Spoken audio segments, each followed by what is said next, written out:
Asalaamu calaykum waraxmatullaahi wabarakaatuh. Walaal marka hore subscribe noo saar channelkeena ganacsi online. Subscribe noo saar, share iyo followna noo raaci.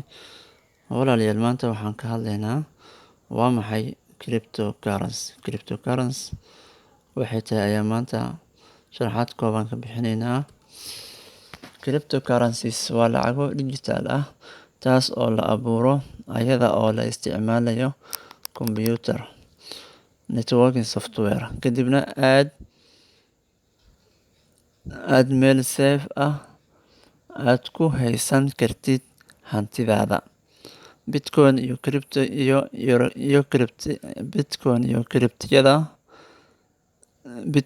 cryptiyada kaleba waxaa caawiyo technology loo yaqaano blockchain, taas oo fududeeyo kala bedelashada kiribtaha iyo tixraaca mulkiilaha.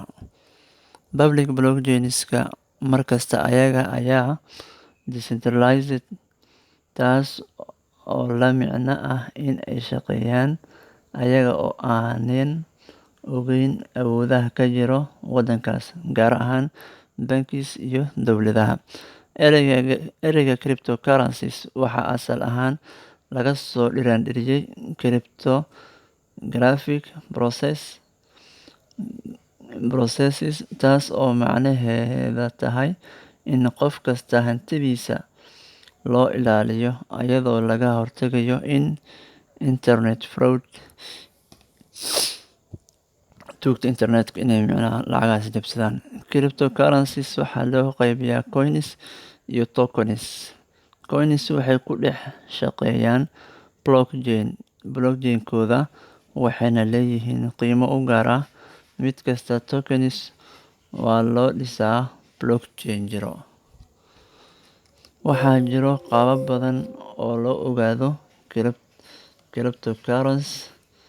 Marka aad tahay qof ku cusub, waxaa kugu fudud in aad iibsatid qaab centralized exchange ah, taas oo macnaheeda tahay in aad ka dhex iibsatid brokers sida Binance iyo Coinbase adoo isticmaalaya lacag caadi ah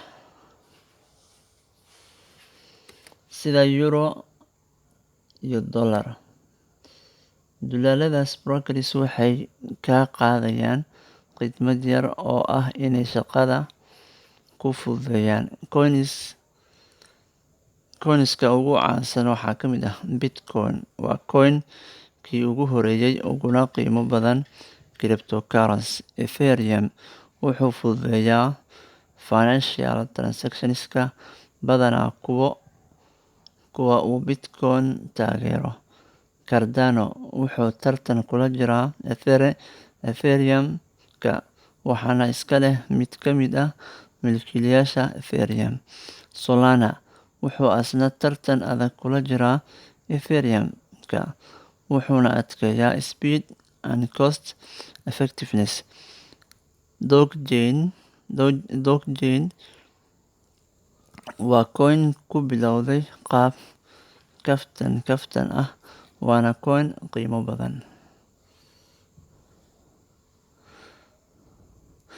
Marka walaalayaal, muuqaalkeena koobnaa aan uga hadlaynay kiribtaha halkaas baan kusoo koobaynaa. Marka muuqaalo kale waan kasoo diyaarin doonaa oo aan faahfaahin doono kiribtada noocyadeeda kala duwan, faa'iidooyinka ay leedahay insha Allah, iyo sida loo iibsado kiribtada. Marka insha Allah khayr baan idin rajaynayaa.